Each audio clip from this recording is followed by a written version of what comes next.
Hey BookTube, this is my weekly wrap-up. I got my ticket for the long way round, one with prettiest of views. You can probably see the sunshine coming in. I tell you what, this is what I love about this time of year. It's 8 o'clock at night.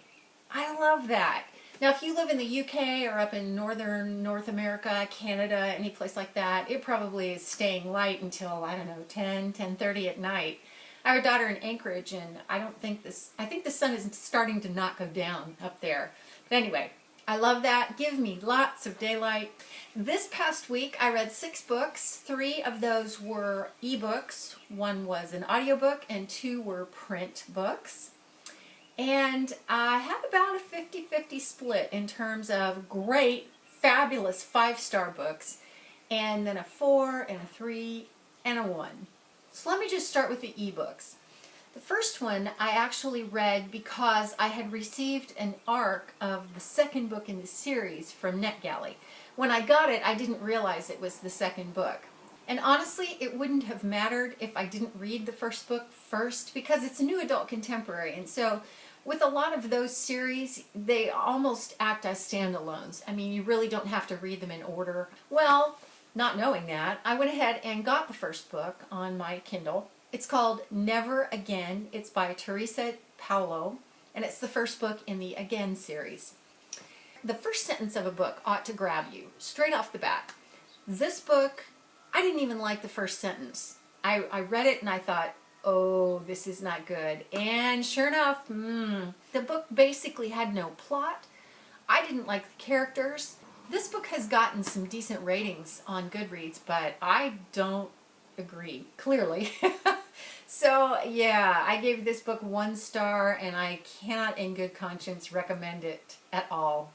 So then I went on to the second book in this series, which I had gotten from NetGalley. It's called Once Again, book 2 in the Again series. What a difference. Oh my goodness, what a difference. I liked this book a lot, and I cannot even believe it's the same author, and certainly not the same series. It's set against the backdrop of a school shooting at a college, and Josh has been shot and also had a girl die in his arms in this shooting. And so we meet him about 3 weeks afterwards. He's been shot in the leg, so he's on crutches and he can't walk, and he was a baseball player, so this is really hard for him. And then he's got like PTSD out the wazoo. So yeah, that's the backdrop. Because he's recovering, they hire an aide to come in and help him, and it turns out the aide is this girl that he dated in high school that he never got over. So it's the story of their romance and how they overcome the things between them. As usual, this was a very character-driven book, and I liked these characters a lot. I liked the backdrop because it put it in a setting where things made sense. It was good. I was really surprised, and honestly, if this author keeps going in this vein, then I'm going to love the next book in the series. And so, huge improvement. And I'm so glad, because an author puts their heart and soul into a book. I mean, it's their baby, and I hate it when I cannot recommend a book because it's just not good.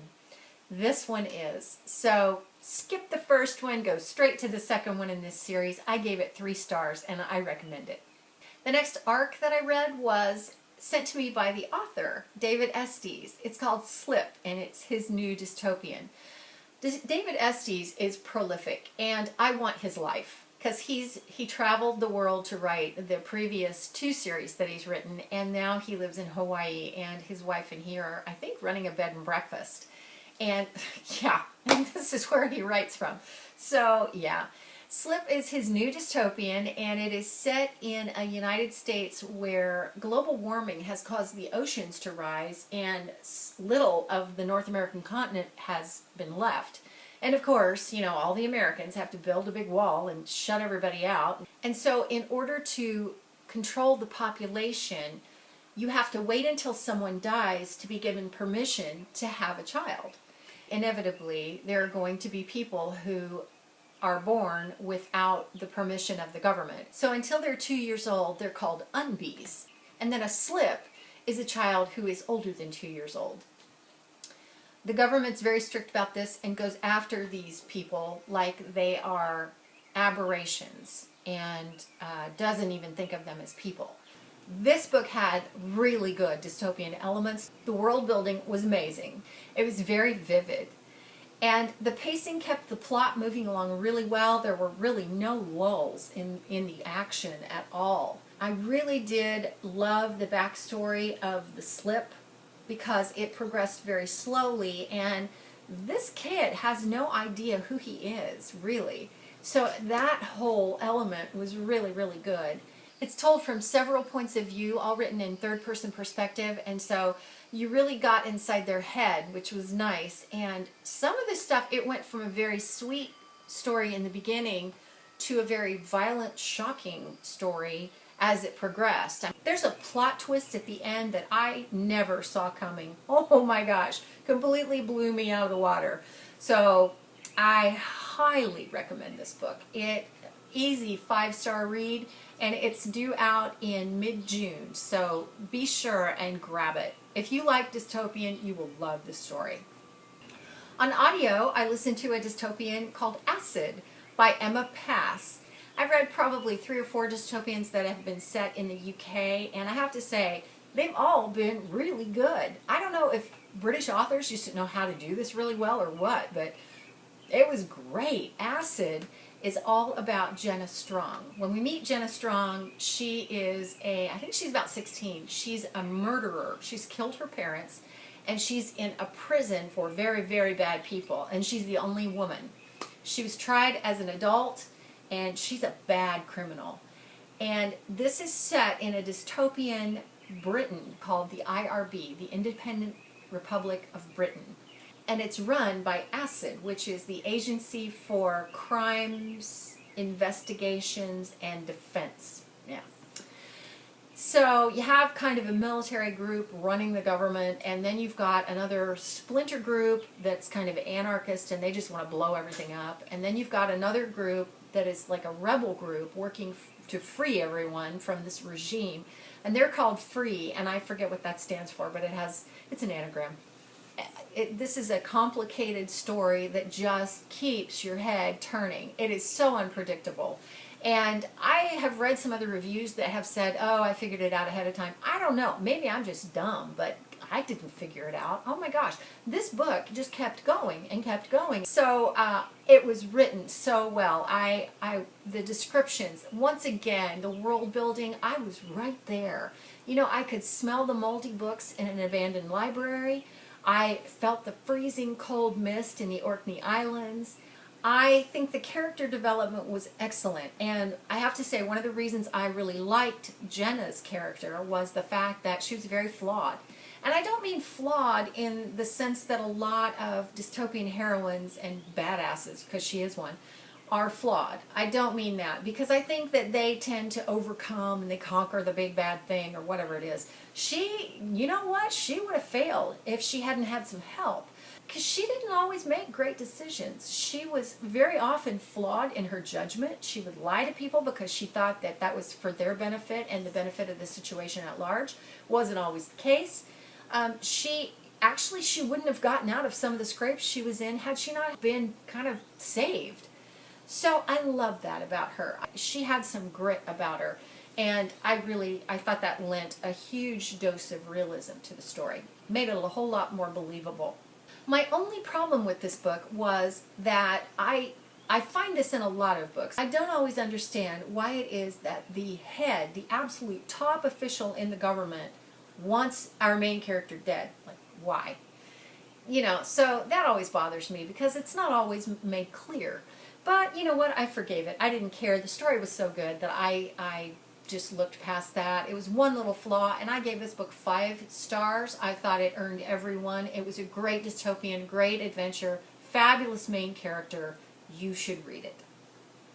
And then I read 2 books in print. The first one was Wintergirls by Laurie Halse Anderson. I did this as a buddy read with Elise over at Elise and Her Books. I will link her below. Please go check her out. She does great stuff. She reads a lot of arcs, which is so nice because they're not always the big popular arcs. They're things that you wouldn't see maybe normally, and you know, then your curiosity's piqued and you think, she thought that was good, so maybe I ought to pick that up.